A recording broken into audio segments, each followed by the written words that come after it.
Bună, dragilor, și mă bucur să vă am aici alături de mine. A sunat clopoțelul care vă invită să vă așezați într-un loc ușor al vostru.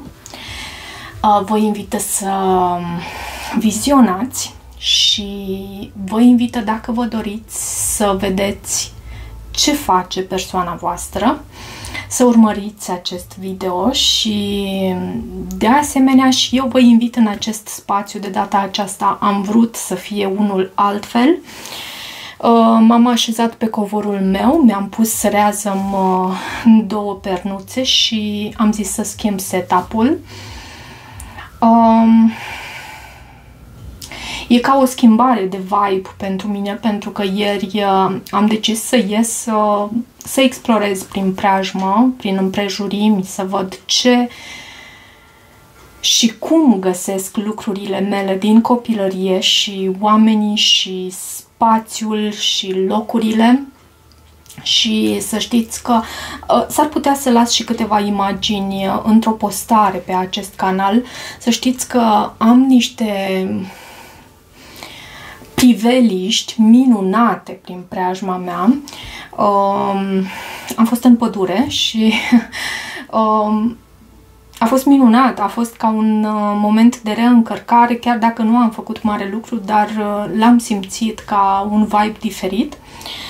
Și acestea fiind spuse, să trecem la ceea ce ne-am propus de fapt pentru astăzi, să vedem ce energii are persoana ta în ceea ce te privește pe tine. Am să te rog să o aduci în spațiul mental și să te gândești la ea, să îți aduci aminte cum ai interacționat ultima dată cu ea. Uite că noi avem deja o carte aici. Divine Timing, timpul divin. Ai încredere în timpul divin. Iubirea vine atunci când ea este menită să vină în viața ta și nu neapărat atunci când ne-o dorim, când spunem noi, uite, acum nu prea funcționează astfel, dar ai încredere că va veni și acel timp divin și acel moment în care tu și celălalt te vei întâlni cu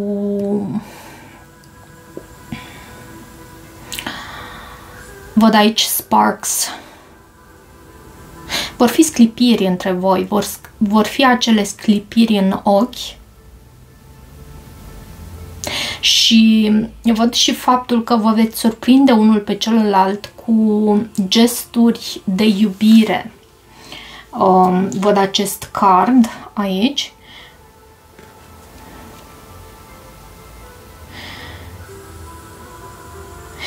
Văd și o oportunitate, să știi, pentru unele dintre voi, pentru unii dintre voi, văd și o oportunitate de a întâlni o nouă persoană.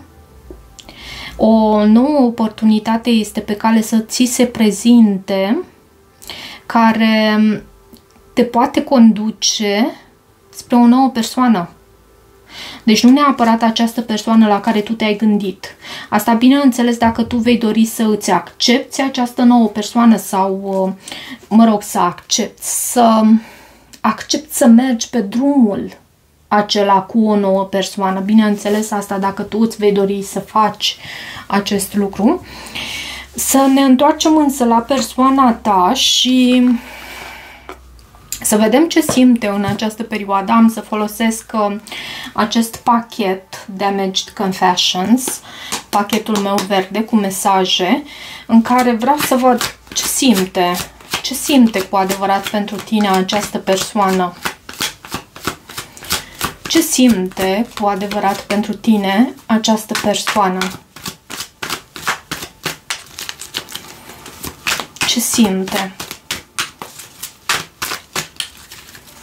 Ce simte? Te rog, Spirit, să mă ajuți cu câteva mesaje pentru cei care urmăresc acest video. Bineînțeles, eu voi face un pas în spate în ceea ce privește energia mea și vreau să fiu acel vas, acel canal care aduce în prim plan energiile celor care urmăresc acest videoclip. Ce simte cu adevărat această persoană pentru tine? Foarte greu să arată cărțile, să știi. Văd că foarte... Ce simte cu adevărat această persoană pentru tine?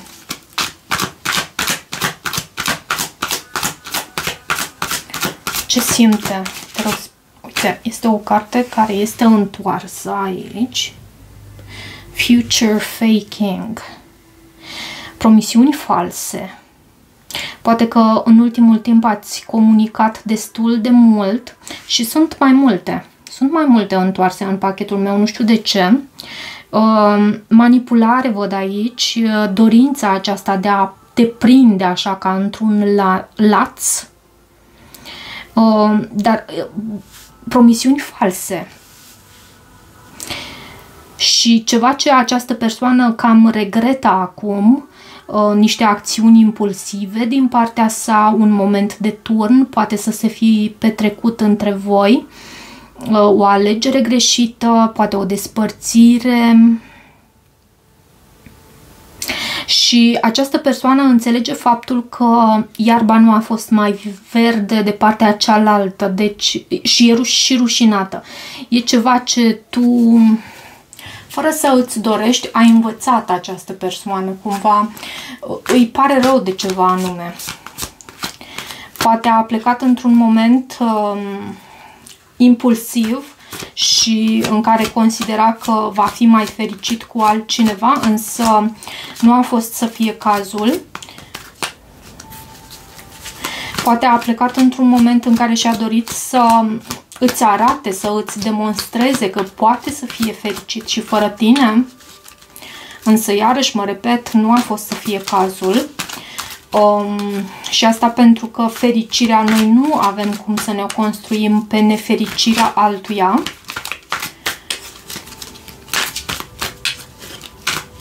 Ce avem aici?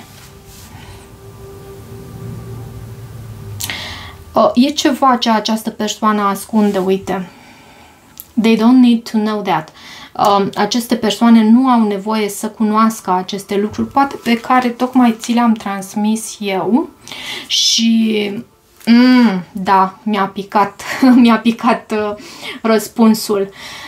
Această persoană se gândește la tine, cu toate că a plecat în direcția unei alte persoane și între timp să știi că visează cu ochii deschiși la tine. I've been daydreaming about you. Da? Da. Am să extrag, am și tarotul lângă mine și îl vom folosi, dar am și acest pachet Psychic Tarot pe care nu l-am mai folosit de ceva timp și aș vrea să-l folosesc acum. Și hai să vedem ce simte cu adevărat această persoană în ceea ce te privește pe tine. Ce simte cu adevărat această persoană în ceea ce te privește pe tine.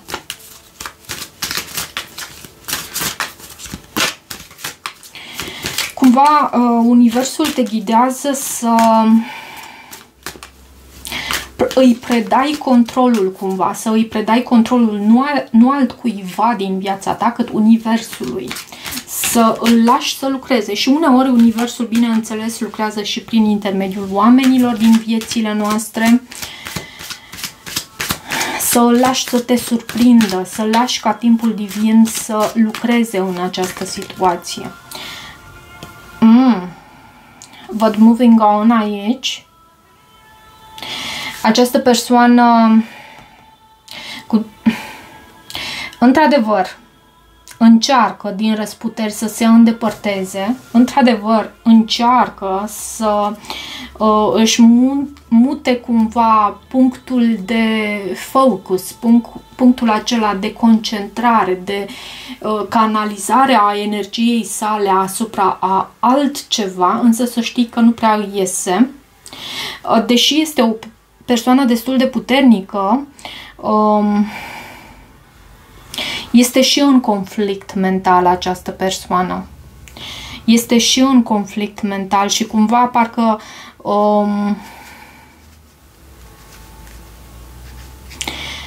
se pune la luptă, nu știu cum să zic eu. Parcă se luptă cu forțele acestea universale. Lucru pe care cu greu reușește să îl susțină și luptă în care niciodată nu va fi învingător. Și când spun asta mai ales pentru faptul că această persoană își dă toată silința să îi fie bine acolo unde este acum, deși, mă repet, fericirea noastră nu ne putem construi pe nefericirea altuia. Ce mai simte cu adevărat această persoană? Parteneriate și alianțe. Hai să vedem ce vrea să transmită acest mesaj de aici. Văd 2 de 3. Și acesta este reuniune și celebrare. Și 9. Își culege roadele a ceea ce a sădit și din câte îmi dau eu seama nu a sădit pe baze foarte curat, foarte fără a acumula karmă, fără a... Pentru că acest rejoice, după cum tu ai văzut, era întors. Și deși își dorește și văd că visează cu ochii deschiși la tine și în același timp îți transmite că cealaltă persoană nu ar trebui să știe acest lucru, e și ceva în ascuns aici.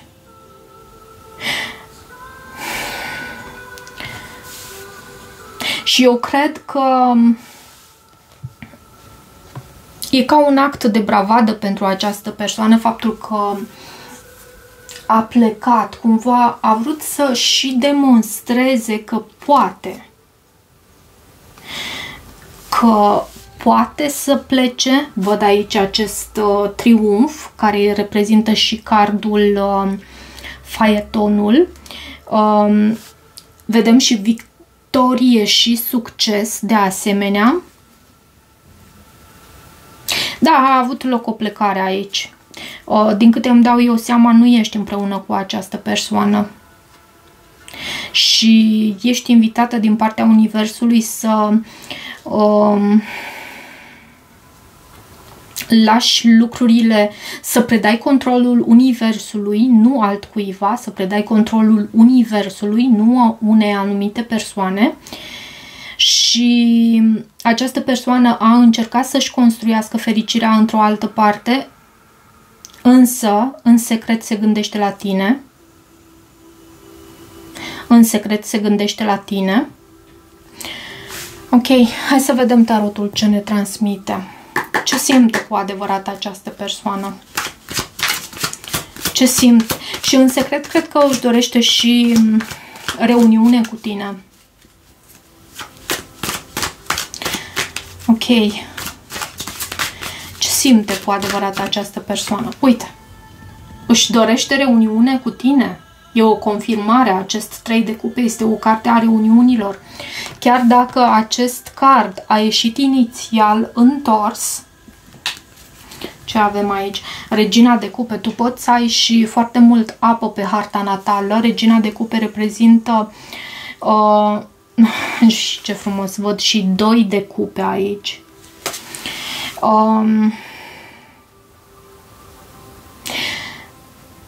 Văd că cineva apără foarte mult această dragoste pe care o simte față de tine sau tu față de el. Nu știu acum cine, care și cum. Cu acest 7 de bâte, pentru că văd și acest 7 de bâte aici. Dar în sentimentele sale îi aduci bucuria atunci când se gândește la tine. Indiferent de felul în care s-a pus punct între tine și această persoană, indiferent de ceea ce v-ați transmis atunci când v-ați întâlnit ultima dată. Văd că își dorește reuniune. Ce simte cu adevărat această persoană? pentru tine. Și da, e o persoană care visează cu ochii deschiși la tine. Nu vrea ca cealaltă și nu știu cine este cealaltă persoană. Ce simte cu adevărat pentru tine această persoană?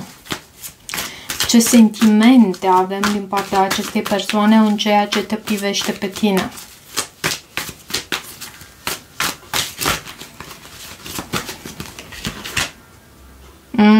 Doi de spade a ieșit aici și 6 de spade.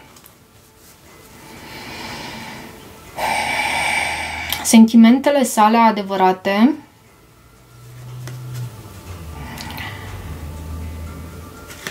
parcă văd și o energie de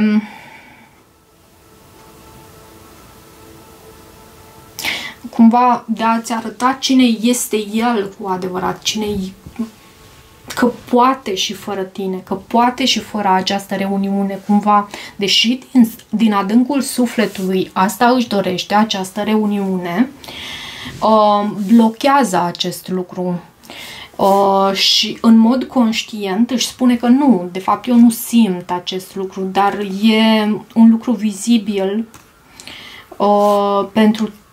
poate chiar pentru toți cei din jurul său. Ce simte? Ce simte cu adevărat pentru tine această persoană?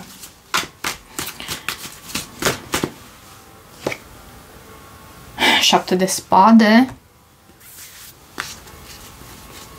și 3 de monede. Ei, vezi tu, aceste poveri și această decepție pe care ți-a provocat-o, pentru că trebuie să recunosc și acest lucru, există o decepție aici în ceea ce privește această persoană. Și acest 7 de spade ne vorbește despre faptul că aici, da, există un trio și cumva și gândul meu era dus în direcția asta și mă întrebam în gândul meu ce se întâmplă și cu cealaltă persoană. Văd că, da, blochează ceea ce înseamnă reuniune, deși cu tot sufletul și cu toată ființa își dorește această reuniune cu tine. Dar ce îl blochează? Ce îl blochează? Pentru că văd și un blocaj. Văd judecata. Și 6 de spade. Poate distanța. Poate că tu nici nu mai... Nu știu, n-am întrebat de fapt acest lucru. Dar judecata... Da, îmi poate vorbi despre faptul că într-un fel sau altul tu nici nu ți-ai mai dori să primești această persoană. Nu, și acum am spus-o.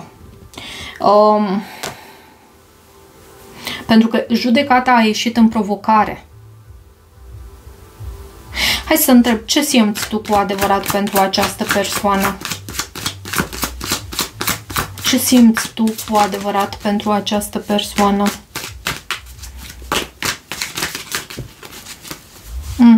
Au venit regele de bâte. Și nebunul, poți să ai de a face cu un berbec?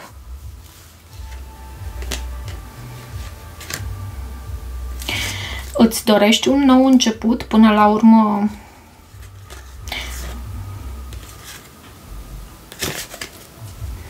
Cu toate astea, să știi că eu simt această energie a regelui de bâte, o simt întoarsă, o simt în umbra sa.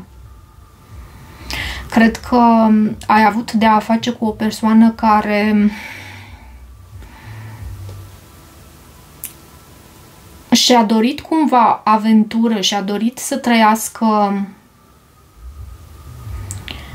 la modul cât mai intens cu tine. Dar nu a fost ceva... Cred că a riscat foarte mult sau...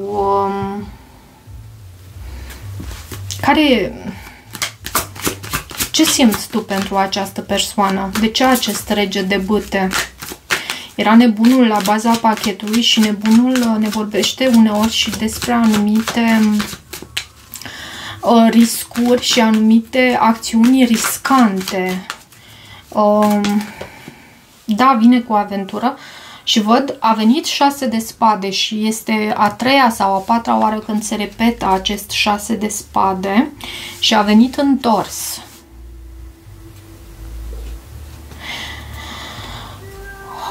Tu cred că îl vrei înapoi. Îl aștepți? Văd și 3 de bâte aici, 5 de cupe. Văd foarte multă dragoste și poate chiar și pasiune. Poate această persoană are și foc pe harta natală, asta însemnând în cele 3 puncte soare, luna, ascendent, leu, berbec sau săgetător. Și cu acest 6 de spade nu reușești să ți-l scoți din gânduri, cumva. Da. Am început să-și amorțesc aici pe podea. Ce va fi între tine și această persoană în următoarea perioadă? În următoarele de la câteva zile la câteva săptămâni. Ce va fi între tine și această persoană în următoarea perioadă? 2 de bâte. Vei avea de făcut o anumită alegere și 6 de bâte. Văd la baza pachetului. 6 de bâte, pajul de monede, regele de spade. Vei avea de făcut o anumită alegere. Ce anume se va petrece între tine și această persoană în următoarea perioadă? Și poate că un compromis este necesar. Văd și acest spânzurat. Poți să ai de a face și cu un personaj din zodia Pești. Nu neapărat, însă am menționat și acest semn zodiacal pentru că îl văd aici. Și văd și 5 de cupe. Și din nou regina de cupe. O așteptare.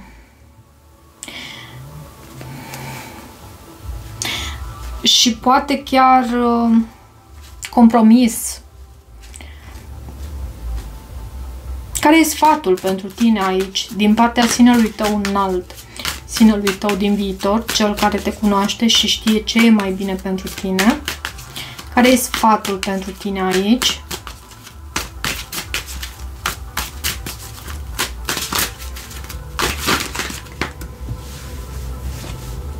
Șase de bâte. 6 de bâte îmi vorbește aici și despre faptul că poate e bine să te alegi pe tine, poate că ai parte de un anume, pentru că văd și acest paj de monede, uite să ți-l arăt mai bine, paj de monede, poate ți se deschide o nouă ușă, o nouă cale, un nou proiect, ceva ce te poate duce spre reușită, spre a fi în ochii, în văzul tuturor și aplaudată, să ai parte de o anumită reușită. Și sfatul pentru tine, care e sfatul pentru tine aici?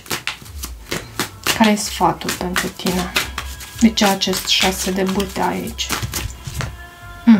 Au venit cărțile. 5 de monede, 10 de monede, 8 de monede, 8 de spade, roata norocului. Vezi tu cum sunt aici cărțile? Avem 5 de monede, 10 de monede, 8 de monede, 8 de spade și roata norocului. E ceva în, poate chiar în felul în care tu gândești despre această situație, ce e bine să schimbi. Văd din nou și acest paj de monede la baza pachetului de data asta. Cred că e ceva necesar ca tu să schimbi în felul în care vezi această situație, pentru că de fapt tu ești bine. Poate chiar ai parte de o anumită reușită, poate ai parte de un anume statut, poate nu ai tocmai ceea ce îți dorești tu și exact cum îți dorești tu. Însă e necesar să vezi lucrurile dintr-o nouă perspectivă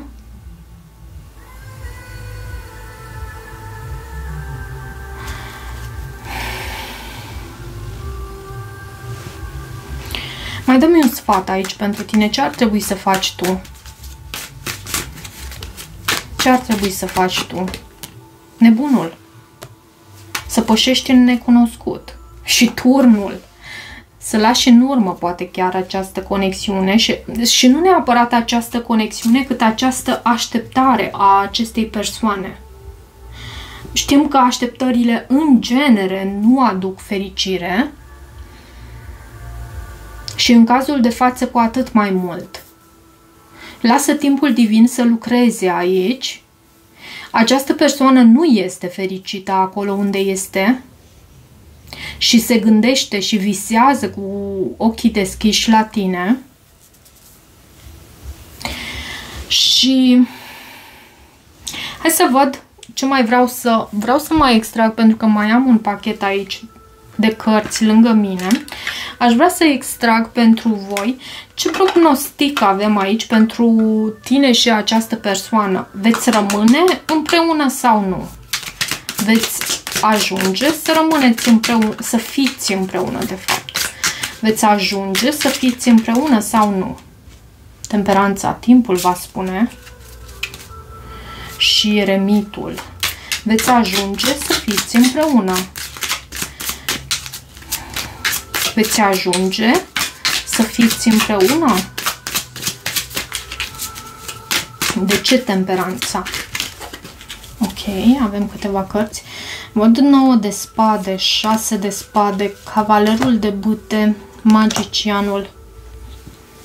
Și la baza pachetului e o legătură extrem de intensă între tine și această persoană. Văd 4 de bâte aici la baza pachetului.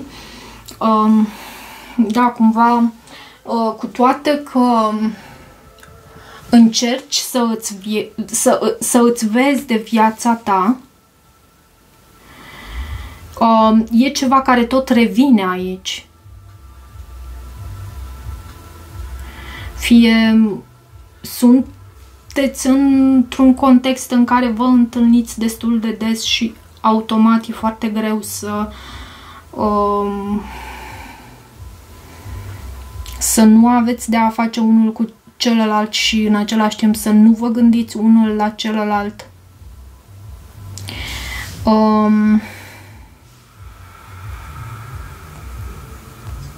E ca un du-te vino aici, dar nu văd ceva concret. Timpul va spune.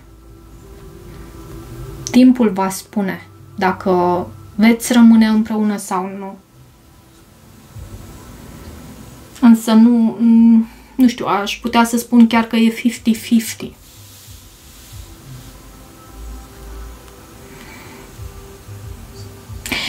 Ok, dragilor, cam atât pentru această citire. Am să o las așa și chiar am să o încarc. Sper să rezoneze cu mare parte din voi și să vă fie de ajutor. Eu vă mulțumesc mult pentru faptul că îmi sunteți alături și pentru toată susținerea voastră.